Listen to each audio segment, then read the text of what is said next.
नमस्कार प्रिय मित्रों, मैं नरेंद्र चौरसिया। तो चलिए आज हम कहानी देख रहे हैं भोला राम का जीव। भोला राम का जीव, इसके लेखक जो हैं हरिशंकर प्रसाई हैं। तो चलिए कहानी की शुरुआत करते हैं। ऐसा कभी नहीं हुआ था। धर्मराज लाखों वर्षों से असंख्य आदमियों को कर्म और सिफारिश के आधार पर स्वर्ग या नरक में निवास स्थान अलाट करते आ रहे थे, पर ऐसा कभी नहीं हुआ था।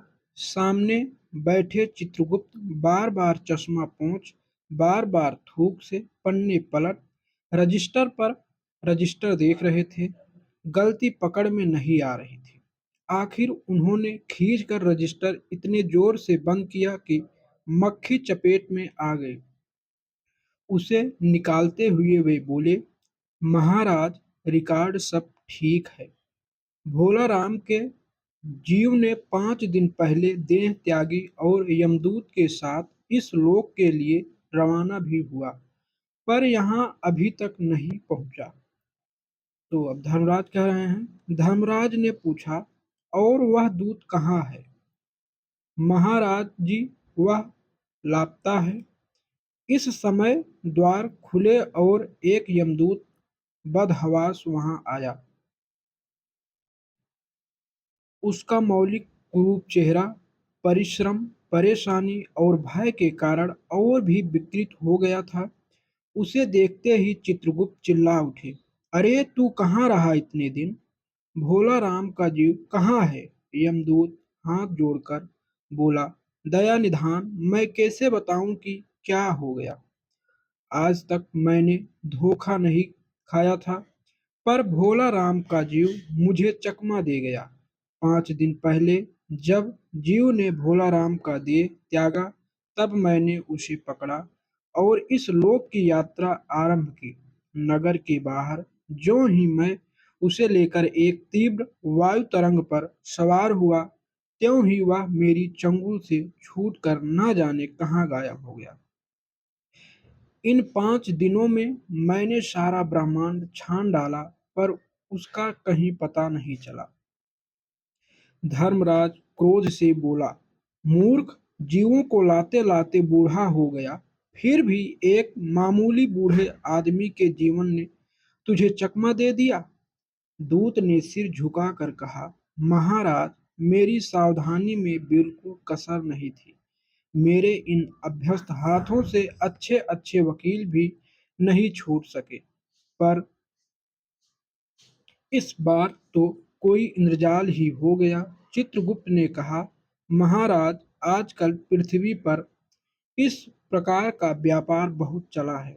लोग दोस्तों को कुछ चीज भेजते हैं और उसे रास्ते में ही रेलवे वाले उड़ा ले जाते हैं। होजरी के पार्सल के मोजे रेलवे अफसर पहनते हैं, मालगाड़ी के डब्बे रास्ते में काट कट जाते हैं। एक बात और हो रही है एक बात और हो रही है। राजनीत राजनीतिक दलों के नेता विरोधी नेता को उड़ाकर बंद कर देते हैं। कहीं भोला राम के जीव को भी तो किसी विरोधी ने मरने के बाद खराबी करने के लिए तो नहीं उड़ा दिया। धर्मराज ने व्यंग से चित्रगुप्त की ओर देखा, देखते हुए कहा, तुम्हारी भी रिटायर होने की उम्र हो गई। भला भोला राम जैसे नगण्य दीन आदमी से किसी को क्या लेना देना। इसी समय कहीं से घूमते घामते नारद मुनि यहाँ आ गए। धर्मराज को गुमसुम बैठे देख बोले, क्यों धर्मराज, कैसे चिंतित बैठे हैं? क्या नरक में निवास स्थान की समस्या अभी हल नहीं हुई? धर्मराज ने कहा, वह समस्या तो कब की हल हो गई। नरक में पिछले सालों में बड़ी गुड़ी कारीगर आ गए हैं। कई इमारतों के ठेकेदार हैं जिन्होंने पूरे पैसे लेकर रद्दी इमारतें बनाई।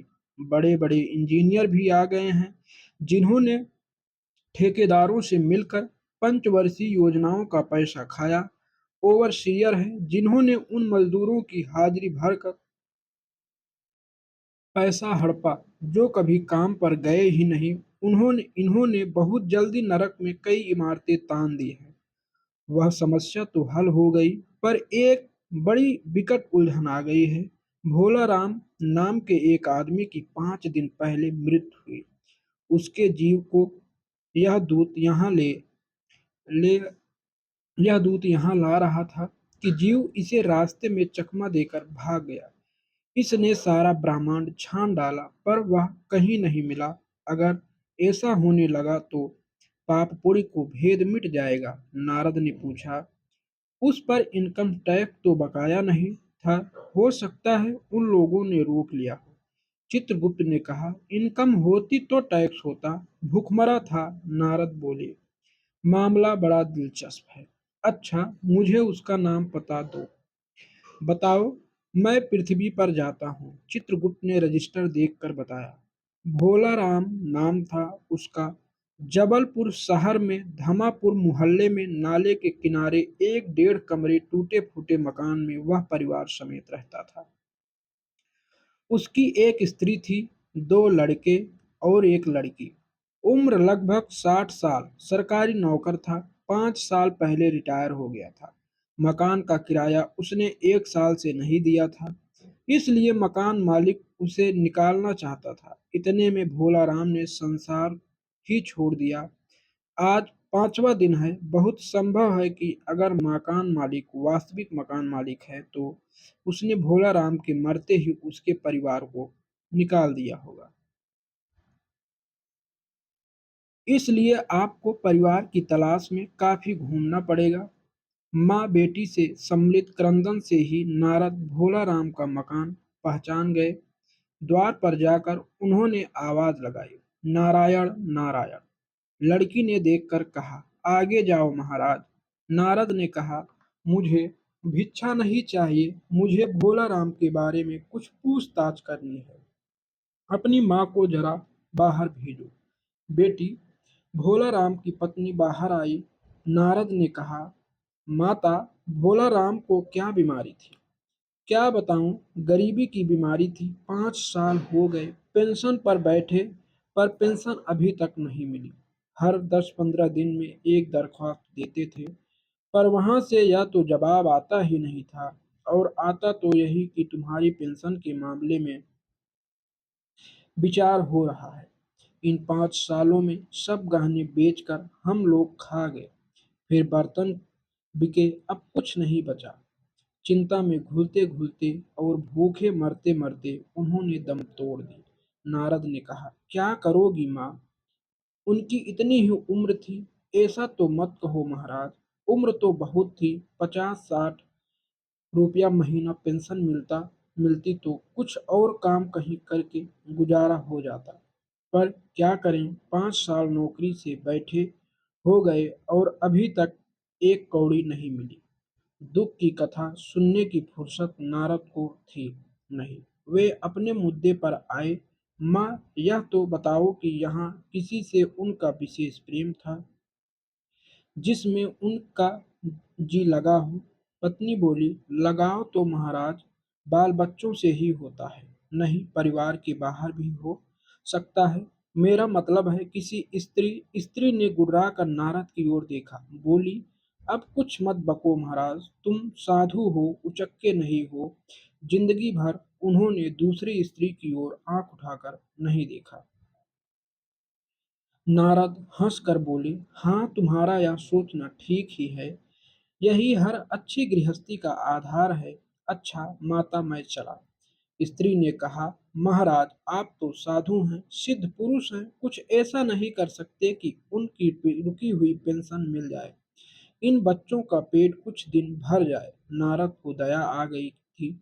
वे कहने लगे, साधुओं की बात कौन मानता है? मेरा यहाँ कोई मठ तो है नहीं। किसी भी दफ्तर में किसी भी मैं सरकारी दफ्तर में जाऊंगा और कोशिश करूंगा। वहां से चलकर नारद सरकारी दफ्तर पहुंचे। वहां पहले ही से कमरे में बैठे बाबू से उन्होंने भोला राम के बारे में बातें की। उस बाबू ने उन्हें ध्यानपूर्वक देखा और बोला, भोला राम ने दरखास्तों तो भेजी थी, पर उन पर वजन नहीं रखा था, इसलिए कहीं उड़ गई होंगी। नारद ने कहा, अरे भाई, ये बहुत से पेपर बोट बेट तो रखे हैं, इन्हें क्यों नहीं रख दिया? बाबू हंसा, आप साधु हैं, आपको दुनियादारी समझ में नहीं आती। दरख्वास्तें पेपर बेट से नहीं दबती, और आप उस कमरे में बैठे बाबू से मिलिए। नारद उस बाबू के पास गए, उसने तीसरे के पास भेजा, तीसरे ने चौथे के पास भेजा, चौथे ने पांचवे के पास। जब नारद 25-30 बाबुओं और अफसरों के पास घूम आए, तब चपरासी ने कहा, महाराज, आप क्यों इस झंझट में पड़ गए? अगर आप साल भर भी यहाँ चक्कर लगाते रहें तो भी काम नहीं होगा। आप तो सीधे बड़े साहब से मिलिए, उन्हें खुश कर दिया तो अभी काम हो जाएगा। नारद बड़े साहब के कमरे में पहुंचे। बाहर चपरासी ऊँघ रहा था, इसलिए उन्हें किसी ने छेड़ा नहीं। बिना विजिटिंग कार्ड के आया देख साहब बड़े नाराज हुए, बोले, इसे कोई मंदिर वंदिर समझ लिया है क्या? धड़धड़ाते चले आए। चिट क्यों नहीं भेजी? नारद ने कहा, कैसे भेजता, चपरासी सो रहा है। क्या काम है? साहब ने रौब से पूछा। नारद ने भोला राम का पेंशन केस बतलाया। साहब बोले, आप हैं बैरागी, दफ्तरों के रीत रिवाज नहीं जानते। असल में भोला राम ने गलती की भाई, यह भी एक मंदिर है, यहाँ भी दान पुण्य करना पड़ता है। आप भोला राम के आत्मी मालूम होते हैं। भोला राम की दरखास्तें उड़ रही हैं, उन पर वजन रखिए। नारद ने सोचा कि फिर यह वजन की समस्या खड़ी हो गई। साहब बोले, भाई, सरकारी पैसे का मामला है, पेंशन का केस बीसों दफ्तरों में जाता है, देर लग ही जाती है। बीसों बार एक ही बात को 20 जगह लिखना पड़ता है, तब पक्की होती है। जितनी पेंशन मिलती है उतने की स्टेनरी लग जाती है। हाँ, जल्दी भी हो सकती है। मगर साहब रुके। नारद ने कहा, मगर क्या? साहब ने कुटिल मुस्कान के साथ कहा, मगर वजन चाहिए। आप समझे नहीं। जैसे आपकी सुंदर वीणा है, इसका भी वजन भोला राम की दरखास्त पर रखा जा सकता है। मेरी लड़की गाना बजाना सीखती है, यह मैं उसे दे दूंगा। वाणी से तो और साधु संतों की वीणा से तो और अच्छे स्वर निकलते हैं। नारद अपनी बीड़ा छीनते देख जरा घबराए। फिर संभल कर उन्होंने बीड़ा टेबल पर रख कर कहा, यह लीजिए, अब जरा जल्दी उसकी पेंशन ऑर्डर निकाल दीजिए। साहब ने प्रसन्नता से उन्हें कुर्सी दी, वीणा को एक कोने में रखा और घंटी बजाई। चपरासी हाजिर हुआ। साहब ने हुक्म दिया, बड़े बाबू से भोला राम के केस की फाइल लाओ। थोड़ी देर बाद चपरासी भोला राम की 100-150 दरखास्तों से भरी फाइल लेकर आया। उसमें पेंशन के कागजात भी थे। साहब ने फाइल पर नाम देखा और निश्चिंत करने के लिए पूछा, क्या नाम बताया साधु जी आपने?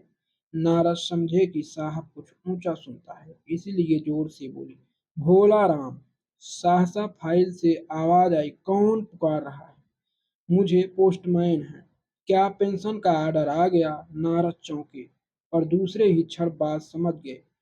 बोले, भोला राम तुम क्या भोला राम तुम क्या भोला राम के जीव हो? हाँ, आवाज आई। नारद ने कहा, मैं नारद हूँ, तुम्हें लेने आया हूँ। स्वर्ग चलो, स्वर्ग में तुम्हारा इंतजार हो रहा है।